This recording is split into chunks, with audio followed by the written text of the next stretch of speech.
Ça m'inquiète beaucoup, comme m'inquiète beaucoup des réformes de M. Sarkozy, qui tentent à la fois à priver les concitoyens de services publics de qualité. C'est vrai pour la Poste par exemple, mais c'est vrai aussi pour l'éducation, comme demain sans doute ce sera vrai pour les transports. Tout ça, ce sont des services publics qui sont facteurs d'égalité, d'équité sociale et aussi d'équité entre les territoires. Et pour le service public d'audiovisuel, je dirais que c'est aussi une atteinte très grave parce que c'est attentatoire en plus de la liberté. Moi, je n'oublie pas que je suis un responsable politique, un militant, et que j'ai besoin de pouvoir communiquer avec nos concitoyens. Et communiquer avec nos concitoyens, ça veut dire le faire par l'intermédiaire de journalistes professionnels, de médias qui sont des médias indépendants. Et ça s'appelle le service public de radio et de télévision. Et dans les pays qui sont des vraies démocraties, ces services publics de l'audiovisuel, de la radio et de la presse écrite, cela existe. Ils sont indépendants, ils sont libres.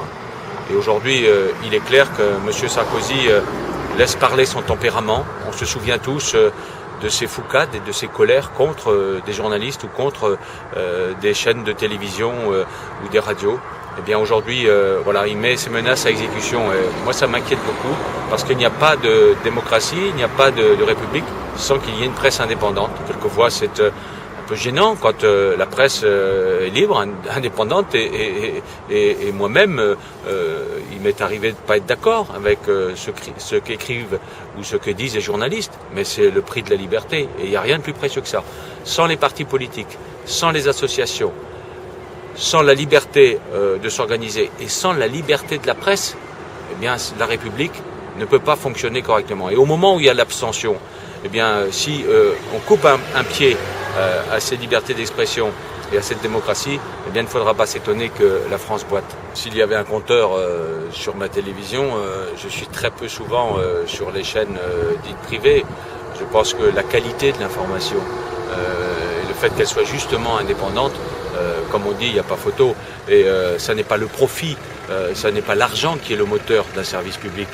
C'est l'éducation de la population, c'est son information pleine et entière, ce sont des débats, c'est aussi des productions, ce sont des artistes et des individus qui sont libres de produire et de réaliser.